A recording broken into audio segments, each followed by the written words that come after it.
평양의 아침은 언제나 똑같았습니다. 새벽 5시 기상, 김일성 광장을 향한 묵념, 그리고 비행장으로 출근. 저는 북한 공군에서 가장 뛰어난 편대를 이끌고 있었습니다. 15년간 단 한 번의 실수도 없었죠. 동료들은 저를 하늘의 매라고 불렀습니다. 그만큼 완벽했으니까요.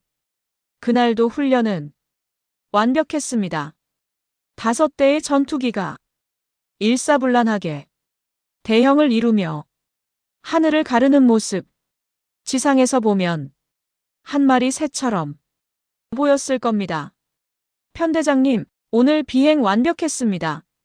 부조종사 준호가 헬멧을 벗으며 말했습니다.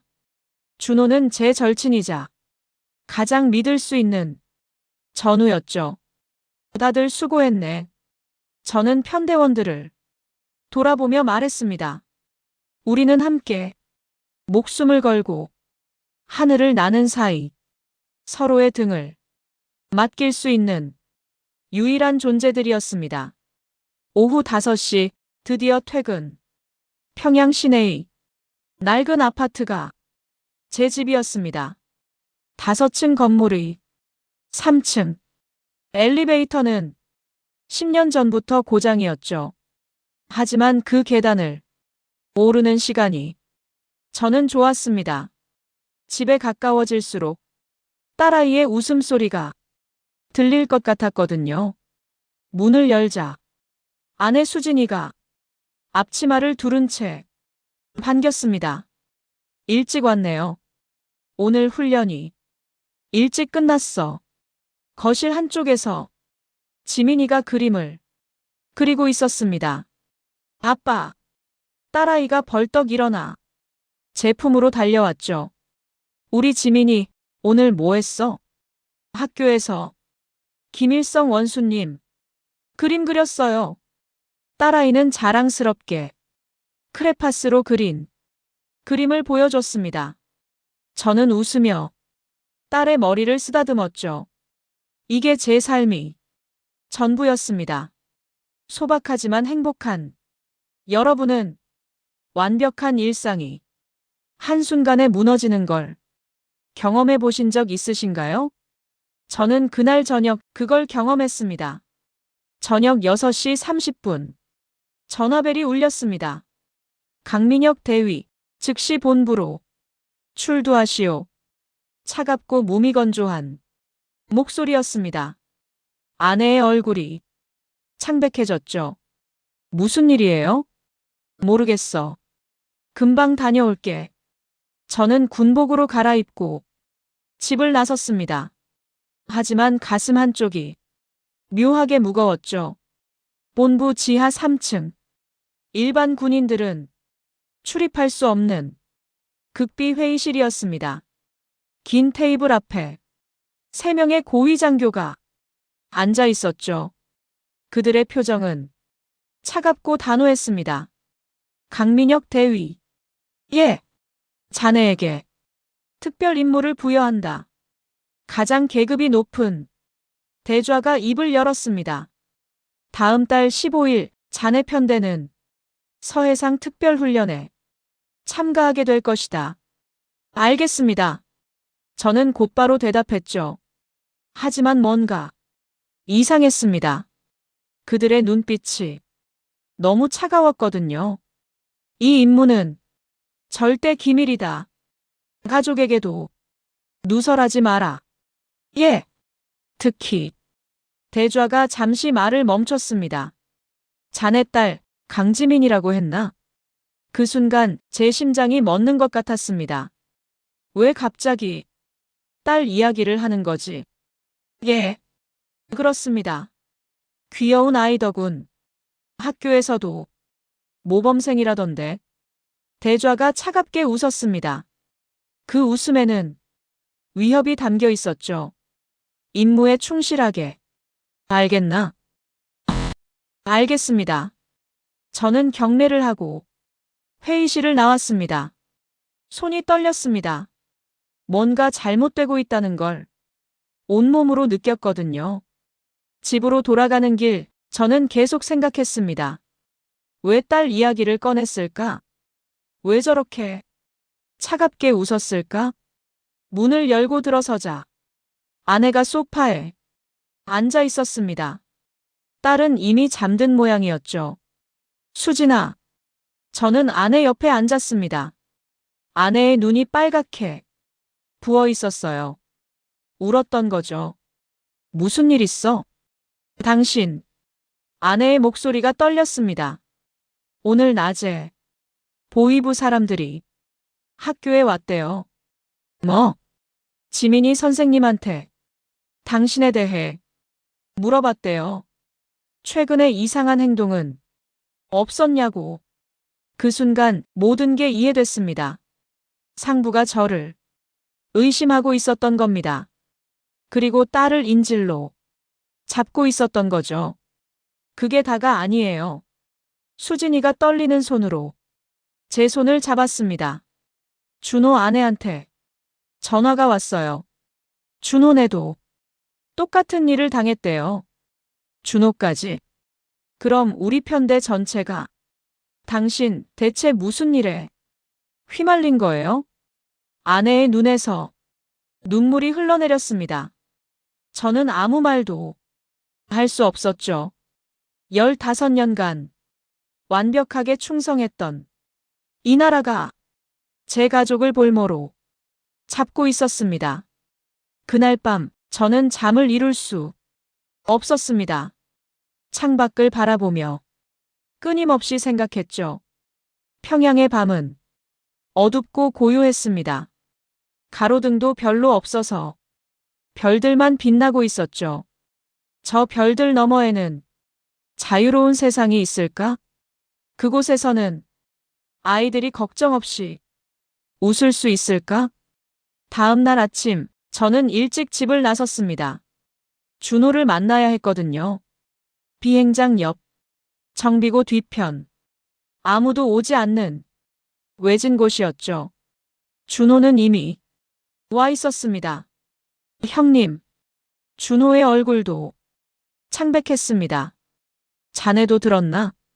예. 우리 와이프가 어젯밤에. 준호가 고개를 떨궜습니다. 형님, 이게 대체 무슨 일입니까? 우리가 뭘 잘못했습니까? 모르겠네. 저는 주먹을 불끈 쥐었습니다. 하지만 한 가지는 확실해. 우리 가족들이 위험에 처했다는 거. 바람이 불었습니다. 차갑고 매서운 바람. 그 바람이 제 뺨을 스쳤을 때 저는 결심했습니다. 준호. 예, 형님. 자네. 자유라는 게 뭐라고 생각하나? 준호가 저를 놀란 눈으로 바라봤습니다. 그 눈빛에서 저는 알 수 있었죠. 준호도 저와 같은 생각을 하고 있다는 걸. 형님, 설마 아직은 아무 말도 하지 말게. 하지만 저는 하늘을 올려다봤습니다. 우리에게는 날개가 있어. 그 말의 의미를 준호는 이해했습니다. 그날부터 저는 은밀하게 움직이기 시작했습니다. 다른 편대원들을 한 명씩 만났죠. 모두 같은 처지였습니다. 가족들이 감시받고 위협받고 있었던 거예요. 우리는 완벽한 조종사였지만 완벽한 인질의 가족이기도 했죠. 이틀 후 저는 수진이에게 조심스럽게 말했습니다. 여보. 응. 만약, 정말 만약에 말이야. 우리가 여기를 떠날 수 있다면. 수진이의 눈이 커졌습니다. 당신 지금 쉿. 저는 아내의 입을 손으로 막았습니다. 벽에도 귀가 있다는 말이 있잖아요. 이곳에서는 정말로 그랬습니다. 아무 말 말고 준비만 해줘. 언제가 될지는 모르겠지만 아내가 제 손을 꽉 잡았습니다. 그리고 고개를 끄덕였죠. 그날 밤 저는 처음으로 편안하게 잠들었습니다. 선택을 했으니까요. 가족을 지키기 위한 선택을, 자유를 향한 선택을. 그리고 그 선택은 석 달 후 새벽 2시 인천공항 상공에서 현실이 될 것이었습니다. 다음 날부터 저는 극비리에 움직이기 시작했습니다. 편대원들을 한 명씩 만나 진실을 털어놓았죠. 첫 번째는 준호였고, 두 번째는 최성훈, 세 번째는 박민재, 마지막은 김동혁이었습니다. 모두 30대, 모두 가족이 있었고, 모두 같은 처지였습니다. 우리의 가족들이 인질로 잡혀 있었던 거죠. 형님, 정말 탈출할 수 있을까요? 성훈이가 떨리는 목소리로 물었습니다. 할 수 있어. 저는 단호하게 대답했죠. 우리에게는 날개가 있잖아. 회의는 비행장 외곽에 버려진 창고에서 진행됐습니다. 밤 11시. 5명의 조종사가 희미한 손전등 불빛 아래 모였습니다. 계획은 간단해. 저는 낡은 지도를 펼쳤습니다. 다음 달 특별훈련 때 우리는 서해상으로 나간다. 그리고 손가락이 지도 위를 천천히 내려갔습니다. 남쪽으로 방향을 튼다. 인천공항까지 일직선이야. 편대장님. 민재가 조심스럽게 입을 열었습니다. 추격기가 뜰 겁니다. 우리를 쏠 수도. 알아. 저는 고개를 끄덕였습니다.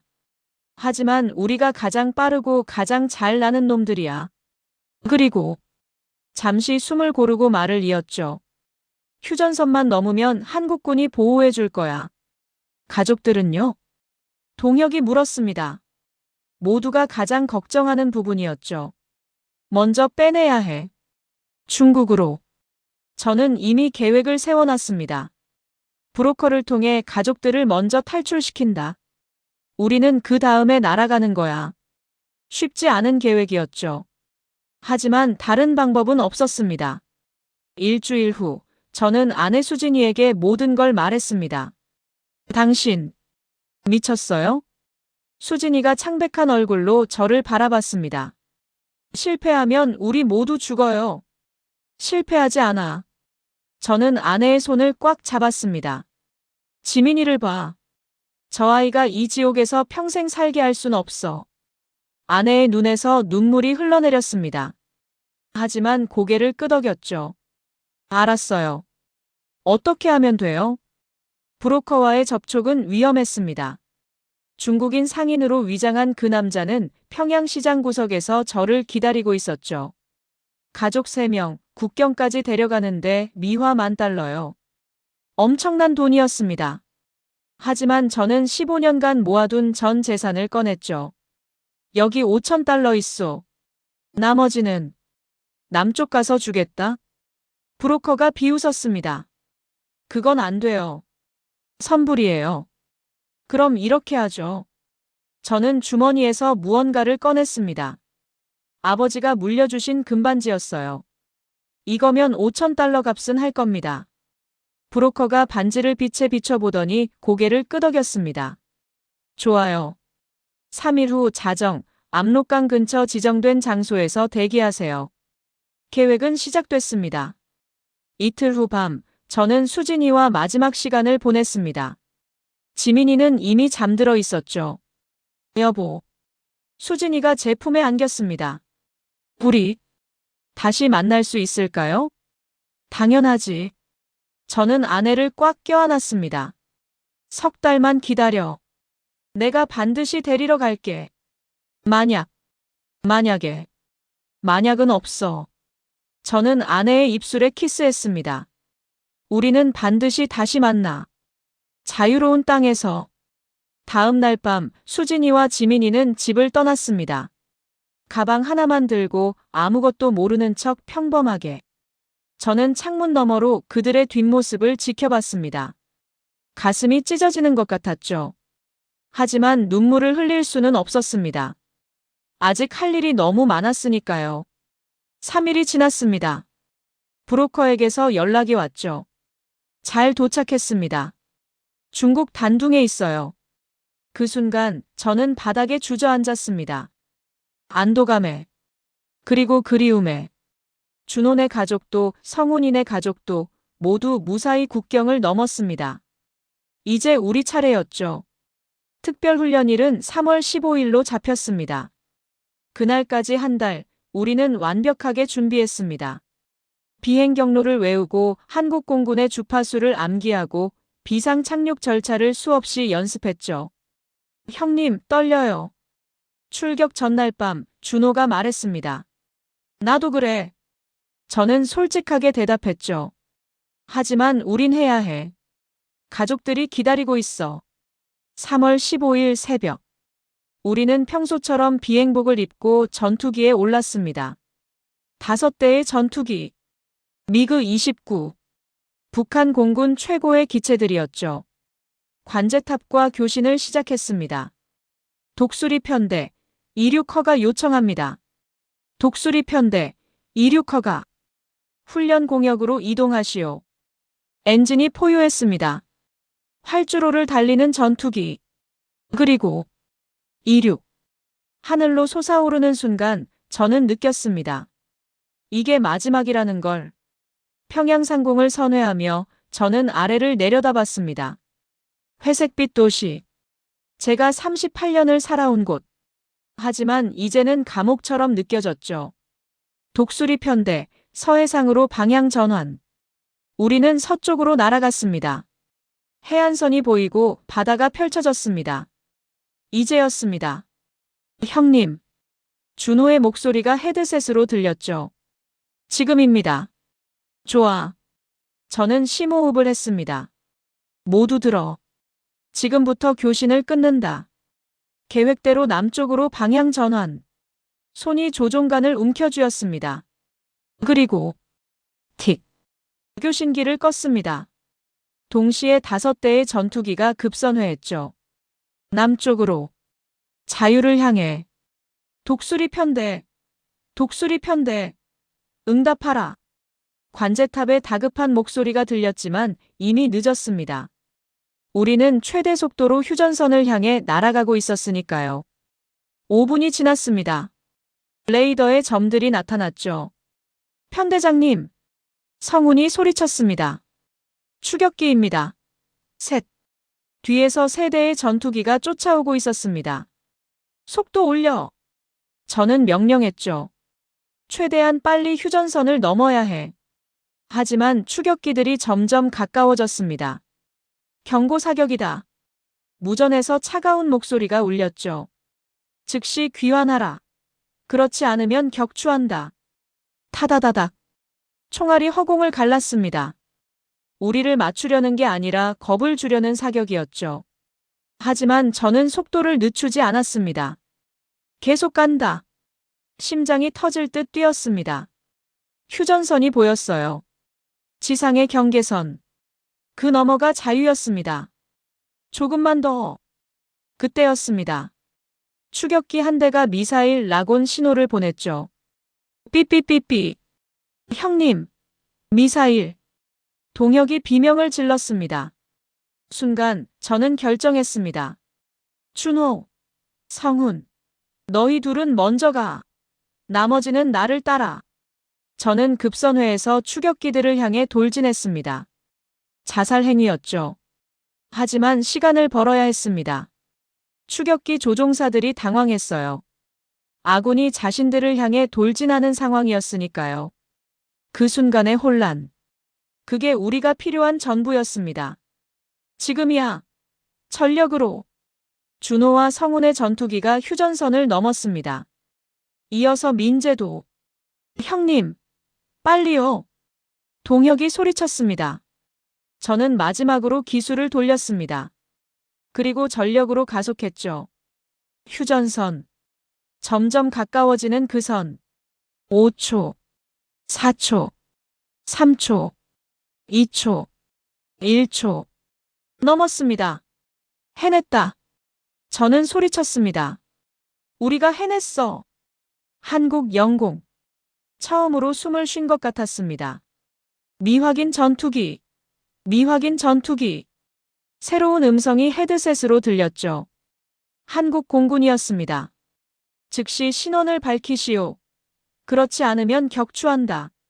저는 서둘러 암기했던 한국어로 대답했습니다. 저희는 북한군 조종사입니다. 망명을 요청합니다. 잠시 침묵이 흘렀습니다. 다시 한번 말씀해 주십시오. 북한 공군 대위 강민혁입니다. 편대원 4명과 함께 망명을 요청합니다. 인천공항으로 안내하겠습니다. 우리 전투기를 따라오십시오. 양옆에서 한국 공군 F-15 전투기 2대가 나타났습니다. 호위하듯 우리를 에스코트했죠. 그 순간 저는 울컥했습니다. 정말로 해낸 거였습니다. 인천공항이 눈에 들어왔습니다. 불빛으로 가득한 거대한 도시. 평양과는 비교도 안 될 만큼 밝았죠. 독수리 편대 활주로 27로 비상 착륙하십시오. 알겠습니다. 5대의 전투기가 차례로 고도를 낮췄습니다. 공항 주변이 소란스러웠어요. 긴급 차량들이 활주로 양옆에 대기하고 소방차들이 거품을 뿌리고 있었죠. 착륙장치를 내렸습니다. 바퀴가 활주로에 닿았어요. 끼익! 마찰음과 함께 속도가 줄어들었습니다. 그리고 정지. 저는 전투기를 세웠습니다. 대한민국 땅에, 자유의 땅에. 엔진을 껐습니다. 캐노피를 열었죠. 차가운 새벽 공기가 얼굴을 스쳤습니다. 그 어떤 공기보다 달콤했어요. 주변이 온통 군인들과 특수부대로 둘러싸여 있었습니다. 수십 개의 총구가 저를 향하고 있었죠. 저는 천천히 전투기에서 내렸습니다. 그리고 두 손을 번쩍 들었습니다. 저는 무장하지 않았습니다. 한국어로 외쳤죠. 망명을 요청합니다. 특수부대원들이 조심스럽게 다가왔습니다. 검은 전투복, 방탄조끼, 그리고 총. 하지만 그들의 눈빛은 적대적이지 않았어요. 오히려 놀라움과 호기심이 가득했죠. 무릎 꿇으세요. 한 대원이 말했습니다. 저는 순순히 따랐죠.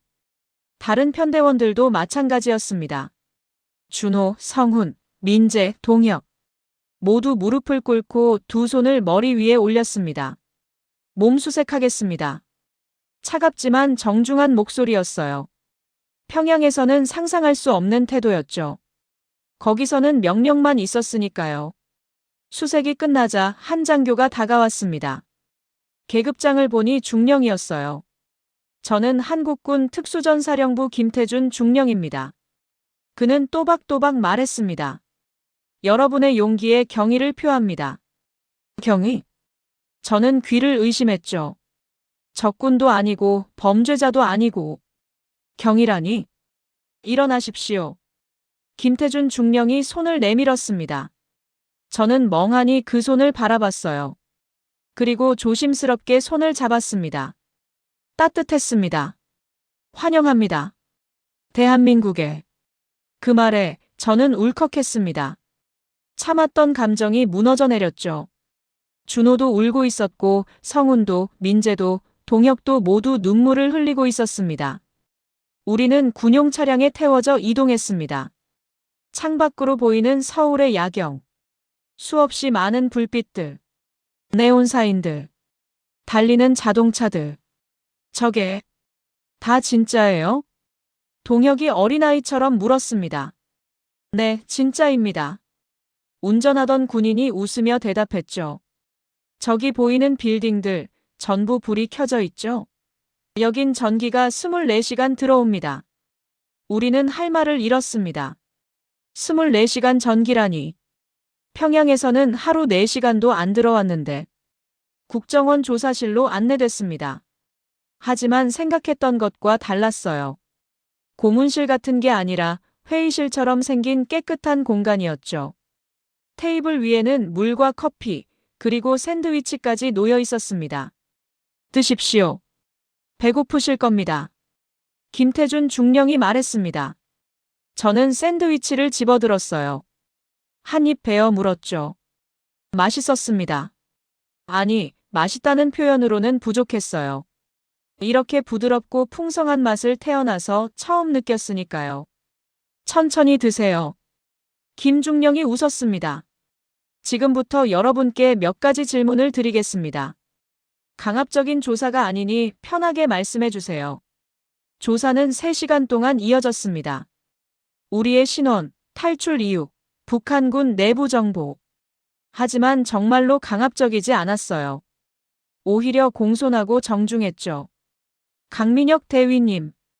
김중령이 저를 똑바로 바라봤습니다. 솔직히 말씀해 주세요. 왜 탈출하셨습니까? 저는 잠시 생각했습니다. 그리고 천천히 입을 열었죠. 가족을 지키기 위해서였습니다. 가족을? 네. 저는 고개를 끄덕였습니다.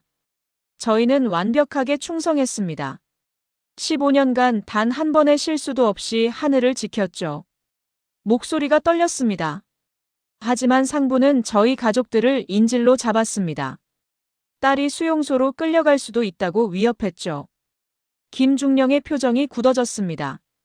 그래서 선택했습니다. 체제가 아닌 가족을 선택했습니다. 옳은 선택이었습니다. 김중령이 말했습니다. 용기 있는 선택이었고요. 그는 서류 몇 장을 꺼내 보여줬습니다. 여기 북한 고위층의 비리 자료가 있습니다. 혹시 이것에 대해 아시는 게 있습니까? 저는 서류를 봤어요. 눈이 커졌죠. 이건. 네, 맞습니다. 김중령이 말했습니다. 당신네 상부가 군 자금을 횡령한 증거입니다. 서류에는 충격적인 내용들이 적혀 있었습니다. 훈련비 횡령, 무기 구매 자금 착복, 그리고 조종사 가족들을 볼모로 잡은 이유. 그들이 횡령 사실을 알까봐 두려웠던 겁니다. 우리 같은 엘리트 군인들이 진실을 알고 반란을 일으킬까봐. 이 자료는 어디서? 내부 고발자가 있었습니다. 김중령이 설명했습니다. 당신네가 탈출하기 일주일 전 한 명의 북한 장교가 이 자료를 가지고 중국 대사관으로 망명했습니다. 그 말을 듣는 순간 모든 게 이해됐습니다. 상부가 왜 그렇게 다급했는지, 왜 우리 가족들을 위협했는지. 그들은 무너지고 있었던 겁니다. 부패한 체제가 스스로의 무게를 견디지 못하고 무너지고 있었던 거죠. 강민혁 대위님. 김중령이 일어섰습니다. 잠시 다른 방으로 가시겠습니까? 보여드릴 게 있습니다. 저는 따라갔습니다. 복도를 지나 작은 방문을 열었죠. 그리고 아빠. 지민이었습니다. 제 딸이 거기 있었어요. 지민아. 저는 달려가 딸을 껴안았습니다. 아빠. 아빠. 지민이가 제 품에서 울었습니다. 보고 싶었어요. 나도야. 나도. 저도 참을 수 없었죠. 눈물이 쏟아졌습니다. 여보. 수진이도 거기 있었습니다. 저는 아내도 껴안았어요. 우리 가족 셋이 다시 만났습니다. 자유로운 땅에서. 미안해. 저는 수없이 사과했습니다. 고생시켜서 미안해. 괜찮아요. 수진이가 제 뺨을 어루만졌습니다. 우리 함께 있잖아요. 그것만으로 충분해요. 김중령이 문 밖에서 조용히 기다려주고 있었습니다. 충분한 시간을 준 후 그가 다시 들어왔죠. 강민혁 대위님. 그는 종이컵 하나를 건넸습니다. 커피 한 잔 하시겠습니까? 저는 그 컵을 받았습니다. 김이 모락모락 나는 따뜻한 커피. 한 모금 마셨어요. 쓰면서도 달았습니다. 그리고 뭔가 마음이 편안해졌죠. 맛이 어떻습니까? 김중령이 물었습니다. 저는 잠시 말없이 커피를 바라봤습니다. 그리고 천천히 대답했죠. 사람 대접받는다는 게 이런 거군요. 그 말에 김중령이 미소 지었습니다. 여기서는 당신도 한 사람의 인간입니다. 계급도 출신도 중요하지 않습니다. 밖은 이미 밝아지고 있었습니다. 창밖으로 해가 떠오르는 게 보였어요. 서울의 아침. 자유의 아침. 앞으로 어떻게 하실 겁니까? 김중령이 물었습니다. 저는 가족을 바라봤습니다. 그리고 창밖의 해를 바라봤죠. 살고 싶습니다. 저는 대답했습니다. 그냥 평범하게. 사람답게 살고 싶습니다. 그럴 수 있습니다. 김중령이 고개를 끄덕였습니다. 여기서는 누구나 그럴 수 있습니다. 석 달이 지났습니다. 정부에서 제공한 임시거처에서 우리는 새로운 삶을 시작했습니다. 한국어 공부, 사회 적응 교육, 그리고 직업 훈련. 힘들었지만 행복했습니다. 준호는 물류회사에 취직했고 성훈이는 정비사 자격증을 땄습니다. 민재는 대학에 진학했고 동혁이는 식당을 차렸죠. 저는 국정원의 제안을 받았습니다. 항공안전교관으로 일하실 의향이 있으십니까? 제 경험과 지식이 필요하다고 했습니다. 저는 고민 없이 받아들였죠. 하늘은 여전히 제가 사랑하는 곳이었으니까요. 어느 날 저는 김포공항 활주로에 서 있었습니다. 교관복을 입고 학생들을 가르치면서 머리 위로 비행기가 날아갔어요. 저는 하늘을 올려다봤습니다. 구름 한 점 없는 맑은 하늘.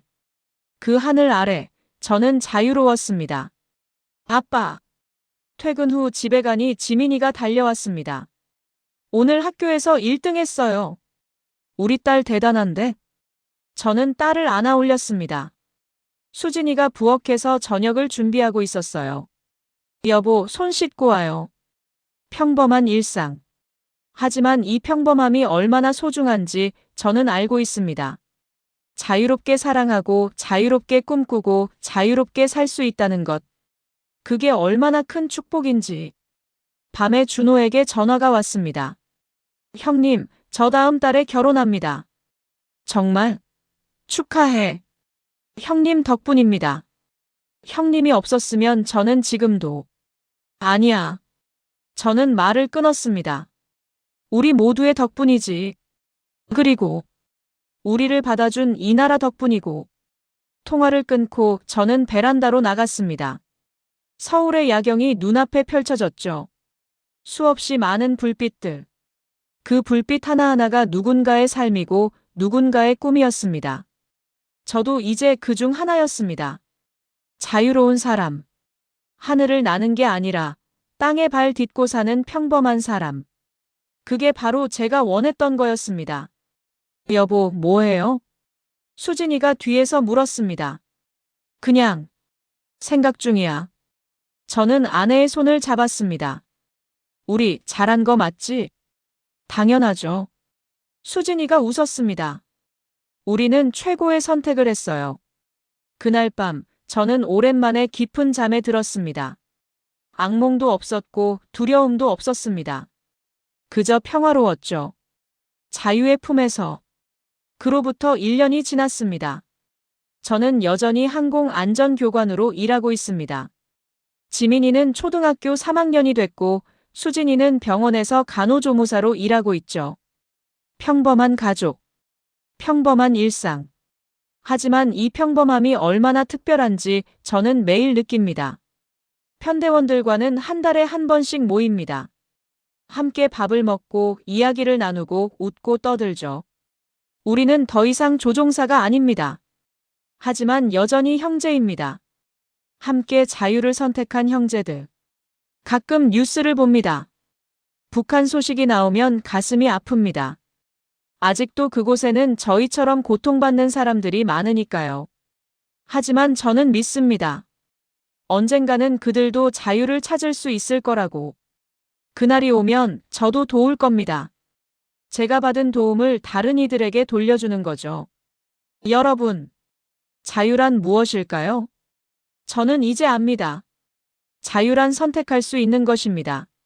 무엇을 먹을지, 어디서 살지, 누구를 사랑할지 스스로 결정하는 것. 그리고 그 선택에 대해 책임지는 것. 그게 바로 자유입니다. 저는 운이 좋았습니다. 용기를 낼 수 있었고 성공할 수 있었으니까요. 하지만 모두가 그럴 수 있는 건 아니죠. 그래서 더욱 이 자유가 소중합니다. 당연한 게 아니라 축복이라는 걸 잊지 않으려 합니다. 오늘도 저는 하늘을 올려다봅니다. 그리고 생각합니다. 그날 밤 인천공항에 내렸던 그 순간을. 두 손을 번쩍 들고 항복했던 순간을. 그건 항복이 아니었습니다. 새로운 시작이었죠. 여러분은 어떤 선택을 하시겠습니까? 여러분의 삶에서 가장 소중한 것은 무엇입니까? 이 이야기가 여러분의 마음에 닿았다면 댓글로 생각을 나눠주세요. 그리고 구독과 좋아요 부탁드립니다. 더 많은 이야기로 찾아뵙겠습니다. 감사합니다.